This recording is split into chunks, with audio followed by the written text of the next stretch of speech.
தமிழர் கட்சி இன்றைக்கி பார்த்திங்கன்னா கொஞ்சம் கொஞ்சமாக தன்னுடைய அழிவை நோக்கி பயணிக்குது அப்படின்னு தான் நம்ம சொல்லணும். ஏன்னு கேட்டிங்கன்னா, தஞ்சாவூர் மாவட்ட செயலாளர் அவர் என்ன பண்ணுறாருன்னா, அவங்களோட சார்ந்த எல்லா இளைஞர்களையும் கூட்டி அங்கே ஒரு ப்ரெஸ் மீட் கொடுத்து சீமானோட என்ன அயோக்கியத்தனம் அப்படிங்கிற விஷயத்துக்குள்ள அவர் எடுத்து வச்சார். அப்புறமா திருச்சி மாவட்டத்தில் பிரபுங்கிறவர் அவர் ஒரு ப்ரெஸ் மீட் கொடுத்து என்ன பண்ணார், ஒட்டுமொத்தமாக இந்த கட்சி எவ்வளோ கேவலமான சூழலுக்கு போயிருக்கு அப்படிங்கிற விஷயத்தை அவர் சொன்னார். அப்புறமா கிருஷ்ணகிரியில் மாவட்ட செயலாளராக இருந்த கரு பிரபாகரன் அப்படிங்கிறவரும் அடுத்தபடியாக என்ன பண்ணியிருக்காரு, ஒரு ப்ரெஸ் மீட்டை வச்சு அதில் இந்த சீமானோட அயோக்கியத்தனத்தை எல்லாத்தையுமே ஒவ்வொருத்தங்களாக அங்கே வெளிப்படுத்திட்டு வராங்க. இன்னும் பல மாவட்டங்களில் என்ன பண்ணுறாங்க, அப்படியே சொல்லாமலே அந்த கட்சியை விட்டு விலகக்கூடிய ஒரு சூழலும் நம்ம பார்த்துக்கிட்டு இருக்கோம். நாம் அதை தொடர்ந்து இந்த தம்பி தங்கைகளுக்கு நம்ம சொன்னது என்னென்னு கேட்டிங்கன்னா, இது கட்சி கிடையாது, இது உங்களை வச்சு சீமான் நல்ல வளமான வாழ்க்கை வாழ்கிறதுக்கான ஒரு தற்காலிகமான அமைப்பு. அப்போ அதுக்குள்ள நீங்கள் சிக்கிக்கிட்டு உங்கள் வாழ்க்கையை இழந்துடாதுங்க அப்படின்னு தான் நம்ம தொடர்ந்து சொன்னோம். அது யாருக்குமே புரியலை. ஆனால் இவ்வளவு சீக்கிரமாக புரிஞ்சிருச்சு அப்படின்னு சொல்லும்போது கண்டிப்பாக நமக்கு சந்தோஷம் அப்படின்னு தான் நம்ம சொல்லணும். ஏன்னு கேட்டிங்கன்னா, அவங்க எல்லாரும் அவங்களோட பணம், அவங்களுடைய இளமை, அவங்களுடைய குடும்பம், அவங்களுக்கு இருந்த சொத்து பற்றி எல்லாத்தையும் இழந்து இன்றைக்கி தெருவில் நிற்கக்கூடிய ஒரு சூழலுக்கு நாங்கள் வந்துட்டோம் அப்படின்னு சொல்லி கரு பிரபாகரனும் அதே மாதிரி பிரபுவும் இன்னும் தஞ்சாவூர் மாவட்டத்தை சேர்ந்த மாவட்ட செயலாளர் போன்றவர்கள்லாம் சொல்கிறாங்க அப்படின்னு சொன்னால் கண்டிப்பாக அவங்க எவ்வளோ பெரிய இழப்பை சந்திச்சிருப்பாங்க அப்படின்னு தான் நம்ம யோசிக்கணும்.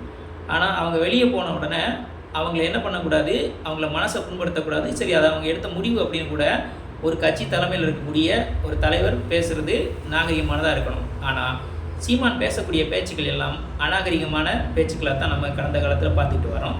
ஏன்னா சீமானே ஒரு அநாகரிகமான ஒரு மனிதர் அப்படிங்கிறது நமக்கு நல்லாவே தெரியும். ஏன்னா அவங்கள அந்த மரத்துலேருந்து உதிர்ந்த இலைகள், அது வெட்டப்பட வேண்டிய கிளைகள், சாக்கடை அடைப்பு, கிரீஸ்டப்பா, இப்படி மோசமான வார்த்தைகளை அவர் தொடர்ந்து அந்த பிரிஞ்சு போகக்கூடிய அந்த தம்பிகளை பார்த்து பயன்படுத்துகிறார் அப்படின்னு சொன்னால் அவருடைய யோக்கியதை என்ன அப்படிங்கிறது உங்களுக்கு நல்லா தெரிஞ்சிருக்கும். இது எல்லாத்தையும் தாண்டி இவங்கள்லாம் இப்படி பேசக்கூடிய ஒரு சூழலில் அதில் இருக்கக்கூடிய பெண்கள் இருப்பாங்களா, அவங்கள பிசுறு மசுறு உசுறு அப்படின்னு சொல்லி அவங்கள அவமானப்படுத்தக்கூடிய அளவில் பேசுகிறதையும் நம்ம கேட்டிருக்கோம். இதுதான் நாம் தமிழர் கட்சியில் சீமான் எடுக்கக்கூடிய மிகப்பெரிய முக்கியமான இந்த முடிவு அப்படின்னு எல்லாருமே சொல்கிறாங்க. இது என்ன முடிவு அப்படின்னு கேட்டால், இது ஒரு மானங்கட்ட முடிவு அப்படின்னு தான் நம்ம சொல்லணும். அங்கே ஒரு செயற்குழு கூட்டுறாங்க அப்படின்னு சொன்னால் அதில் அந்த கட்சி சார்ந்து என்ன செலவு பண்ணணும், அடுத்து நம்ம என்ன பண்ணணும், அந்த கட்சியை எப்படி வழிநடத்தணும், அடுத்து என்னென்ன மக்களுக்காக என்னென்ன போராட்டங்கள் பண்ணணும், அது எப்படி அரசுக்கு அழுத்தம் கொடுக்கணும் அப்படின்னு பேசி செயற்குழு பொதுக்குழுவில் பேசுவாங்க. ஆனால் இவனுக்கு என்ன பண்ணுறாங்கன்னா, அந்த கூட்டத்தை கூட்டிகிட்டு காருக்கு முன்னாடி யாரும் ஓடக்கூடாது, அண்ணன் வரும்போது, அண்ணன் சாப்பிட்டுட்டு இருக்கும்போது யாரும் வரக்கூடாது, அண்ணன் தூங்கிட்டு இருக்கும்போது யாரும் தட்டக்கூடாது, அண்ணனுக்கு 10,000 15,000 ரூபாயில் ரூமு போடுங்க, அங்கே ஜிம் இருக்கணும், அவர் அண்ணன் இந்த சாப்பாடு தான் சாப்பிடுவார், இந்த ரம்மு தான் குடிப்பார் அப்படின்னு சொல்லி அங்கே மேனிஃபெஸ்டோவாக அங்கே வாசிக்கக்கூடிய ஒரு செயலை பார்த்துக்கிட்டு இருக்கோம்.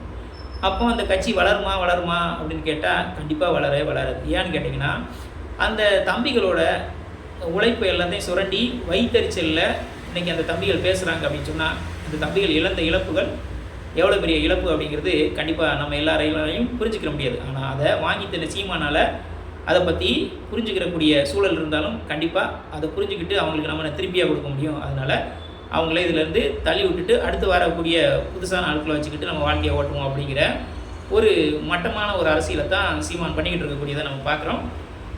அதனால் நீங்கள் இளைஞர்கள் என்ன பண்ணுறீங்கன்னா, இன்னும் ஒரு சில பேர் அண்ணன் என்னத்தையாவது பிடிங்கிடுவார், கிழிச்சிடுவார், நட்டிடுவார் அப்படின்னு சொல்லி நினச்சிட்டு இருக்கீங்க. கண்டிப்பாக அண்ணனால் ஒன்றும் பிடுங்கவே முடியாது. அவர் 25 கோடிக்கு ஒரு வீடு வாங்கியிருக்காரு, ஆனால் அதை வாடகை வீடுன்னு சொல்கிறாரு.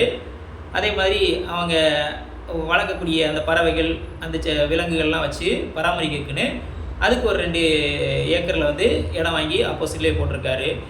இப்படி ஒரு 5-6 கார் வச்சுருக்கிறாரு, ஒரு 15 பேரை வீட்டில் வேலைக்காரங்களாக வச்சுருக்காரு. அப்படின்னா அங்கே ராமநாட்டிலேருந்து வரும்போது ஒரு கஞ்சிக்கு வழி இல்லாமல் வந்த சீமான் அங்கே ஒரு ரூமில் உட்காந்துட்டு அந்த வீட்டில் ரூமு வாடகை கூட கொடுக்க முடியாமல் போன ஒரு சீமான் இன்றைக்கி இவ்வளோ காரு பங்களா, பொண்டாட்டிக்கு ஒரு காரு, பிள்ளைகளுக்கு ஒரு காரு, இவருக்கு ஒரு 4-5 காரு. அப்போ அங்கே வேலைக்கு வர்றவங்க காய்கறி வாங்க போகிறதுக்கு இதுக்கெல்லாம் இவ்வளோ காரு, அவருக்கு இவங்க எல்லாத்துக்கும் மேலே இவருக்கு பெரிய விளக்கெண்ணெய், இவருக்கு ஒரு பாதுகாப்பு கொடுக்கறதுக்குன்னு ஒரு படை இப்படியெல்லாம் வச்சுக்கிட்டு இருக்கிறதுக்கு காரணம் என்னென்னு கேட்டால், சீமான் வந்து எங்கேயும் போய் உடல் உழைப்போ இல்லாட்ட வேறு ஏதோ ஒரு கம்பெனியோ ஒரு பிஸ்னஸோ பண்ணுறதுலாம் கிடையாது. கண்டிப்பாக இந்த தம்பிகள் அங்கே வசூலித்து கொடுத்த அந்த பணத்தில் வச்சு தான் இவ்வளோ பெரிய ஆடம்பரமான இந்த வாழ்க்கையை வாழ்ந்துக்கிட்டு இருக்காப்புல. அப்படி இருக்கும்போது அந்த வாழ்க்கை வாழக்கூடிய சீமான் அந்த தம்பிகளை கொஞ்சமாவது மதித்து நடக்கக்கூடிய ஒரு வேலையை செஞ்சுருக்கணும். ஆனால் அந்த மதிப்பு மரியாதையும் இந்த சீமானுக்கு தெரியாது. ஏன்னா சீமான் ஒரு சில்லறை, இது ஆர்எஸ்எஸோட அடிமை, அதே மாதிரி பிஜேபியோட ஒரு பி டீம், ஏடிஎம்கேவோட ஒரு அல்லக்கை அப்படிங்கிறது நமக்கு நல்லா தெரியும்.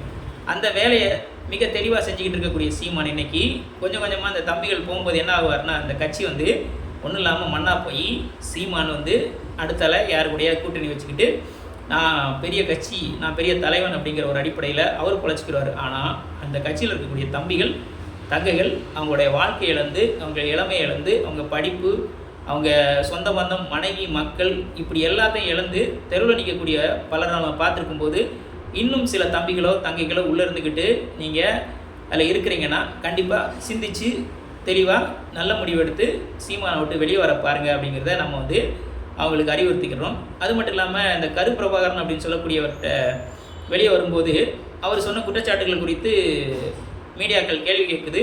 கேள்வி கேட்கும்போது என்ன சொல்லணும், சரி அவர் ஏதோ சொல்லியிருக்காரு, அதை அவர்கிட்ட பேசி ஏதோ முடிவு பண்ணுவோம் அப்படிங்கிற மாதிரி ஒரு தலைமையில் இருக்கக்கூடிய சீமான் பேசணும். ஆனால் சீமான் என்ன பேசுகிறாப்புலன்னா, அவன் 5 கோடியை அடிச்சுட்டு போயிட்டான் அப்படின்னு சொல்லக்கூடிய ஒரு விஷயத்த அந்த இடத்துல எடுத்து வைக்கிறாருன்னு சொன்னால், ஒரு சாதாரண ஒரு மாவட்ட செயலாளராக இருக்கக்கூடிய ஒரு கரு பிரபாகரனால் 5 கோடியே அடிக்க முடியுதுன்னு சொன்னால், இன்றைக்கு ஒட்டுமொத்தமாக அந்த தமிழ்நாட்டோட நாம் தமிழர் கட்சி தான் அடுத்து அப்படின்னு சொல்லக்கூடிய இந்த சீமான் எத்தனை கோடிகளை அடிச்சிருப்பார் அப்படிங்கிறத வந்து நீங்கள் நல்லா யோசித்து பாருங்கள். அப்போது இங்கே வந்து ஒரு வார்டு கவுன்சிலர் கூட ஜெயிக்கிறதுக்கு வக்கில்லாத அந்த சீமானால் தான் பல லட்சம் கோடிகளை வாங்கி இன்றைக்கி சொகுசு வாழ்க்கை வாழ்ந்துக்கிட்டு இருக்கக்கூடிய ஒரு சூழலை பார்க்குறோம் அப்படின்னு சொன்னால், இங்கே தமிழ் தேசியமோ வேறு எந்த தேசியமோ அவருக்கு முக்கியமான இதெல்லாம் கிடையாது. கண்டிப்பாக இந்த கட்சியை ஜெயிக்க வச்சு யாரையாவது சட்டமன்ற உறுப்பினர் ஆக்கணும் அப்படிங்கிறதும் அவரோட நோக்கம் கிடையாது. அவருக்கு தமிழ் தேசியங்கிற பேரில் திரள் நிதி போட்டு நல்லா சொகுசாக வாழ்ந்து அப்புறமா திருட்டு வேலை செய்யக்கூடிய ஒரு வேலையை மட்டும்தான் செய்யணும். அதுக்கு தான் இந்த கட்சி இருக்குது, அதுக்கு தான் நான் தலைவனாக இருக்கேன். அதே மாதிரி இந்த பாலியல் விளையாட்டுகள் இருக்குல்ல, அதில் சீமான் வந்து கைதேர்ந்தவர். அப்போ அந்த சீமானுக்கு இந்த மாமா வேலை பார்க்கக்கூடிய அந்த சாட்டை துரைமுருகன், அதே மாதிரி அந்த இடும்பாவனம் கார்த்தி, அப்போ அக்கா காளியம்மாள் போன்ற அறிவில்லாதவர்கள்லாம் அவங்களுக்கு ஒரு சில்லற வேலையாக பார்த்து கொடுத்துட்டு இருக்கனால சீமான் இவ்வளோ சொகுசாக வாழ்ந்துட்டு இருக்காப்புல அப்படிங்கிறது நமக்கு நல்லா தெரியும். கண்டிப்பாக அந்த இடும்பாவனம் கார்த்தியும் மஞ்சப்பொடி மாமாவும் அதில் இருக்கிறாங்கன்னா அவங்க எல்லாருமே ஒரே கூட்டாளிகள், பாலியல் குற்றவாளிகள். அவங்க அதில் பயணிக்க முடியும். ஏன்னா ஒருத்தரோட குற்றம் இன்னொருத்தருக்கு தெரியும். ஒட்டுமொத்தமாக சீமானோட குற்றம் ஃபுல்லாக சாட்டை துறைமுருகனுக்கு தெரியும். அதனால தான் பல ஆடியோக்களும் வீடியோக்களும் இங்கே வெளியே வந்துகிட்டு இருக்குது அப்படிங்கிறது நமக்கு நல்லாவே தெரியும். அதனால் இங்கே இருக்கக்கூடிய இப்போ போய் சேரக்கூடிய தம்பிகள் எல்லாரும் இன்னும் ஒரு 10-20 வருஷம் கழிச்சோ இல்லை ஒரு 10-15 வருஷம் கழிச்சோ உங்கள் இளமையெல்லாம் போனதுக்கப்புறம் நீங்கள் வந்து தெருவில் ஒரு கருவேப்பிலை மாதிரி தூக்கி வீசப்படுவீர்கள் அப்படிங்கிறதுக்கு சிறந்த எடுத்துக்காட்டு தான் திருச்சி பிரபு. அதே மாதிரி இங்கே இருக்கக்கூடிய கரு பிரபாகரன், இன்னும் பல தலைவர்கள்லாம் அங்கே நாம் தமிழர்லேருந்து வெளியே வந்திருக்காங்க. அப்போ அவங்க சொல்லக்கூடிய ஒரு விஷயத்தை நீங்கள் புரிஞ்சுக்கிட்டு கண்டிப்பாக என்ன பண்ணுங்கள், நாம் தமிழர் கட்சி கிடையாது, அது வந்து உங்களால் தன்னுடைய வயிறையும் வாழ்க்கையும் வளப்படுத்திக்கிறதுக்காக சீமான் ஒரு தற்காலிகமான ஏற்படுத்தப்பட்ட ஒரு அமைப்பு. அந்த அமைப்பு வழியாக இன்றைக்கி பணத்தெல்லாம் என்ன பண்ணுறாப்புல கலெக்ட் பண்ணி யாராவது லேடிஸ் கூட போயிட்டு, அப்போ இன்றைக்கி விஜயலட்சுமி மாதிரி ஆட்களுக்கெல்லாம் 50,000 1 லட்சம் கொடுத்து யார் யார் கூட பாலியலாக உறவு வச்சுருக்கிறோ அவங்களுக்கெல்லாம் இந்த நீங்கள் வாங்கி கொடுக்கக்கூடிய காசை வச்சு அந்த பாலியல் குற்றங்களை சரி செய்யக்கூடிய ஒரு வேலையை செஞ்சுக்கிட்டு இருக்காருன்னு சொன்னால் கண்டிப்பாக இந்த நாம் தமிழர் கட்சிக்கு சீமான் வந்து நல்ல தலைமையாக இருக்க முடியாது. அவர் ஒரு சில்லறை, அவர் ஒரு பொம்பளை பொறுக்கி, அவர் ஒரு இந்த எந்த விதமான கட்சி தலைமையில் இருக்கிறதுக்கு எந்த அருகதையும் மற்ற ஒரு தற்குறி தருதலை என்ன அப்படிங்கிற ஒரு விஷயத்தை நீங்கள் புரிஞ்சுக்கிட்டீங்கன்னா கண்டிப்பாக அந்த கட்சியில் இருக்க மாட்டீங்கள் அப்படின்னு உங்களுக்கு நம்ம திரும்ப சொல்லி, இது போன்ற சமூகம், அரசியல், பொருளாதாரம் மற்றும் விளிம்புநிலை மக்களின் குரலாக ஒழிக்கும் தாடிக்காரன் தடி யூடியூப் சேனலை லைக் பண்ணுங்கள், ஷேர் பண்ணுங்கள், கமெண்ட் பண்ணுங்கள், அப்படியே சப்ஸ்கிரைப் பண்ணுங்கள். மானமும் அறிவும் மனிதனுக்கு அழகு. நன்றி. நான் குமார்.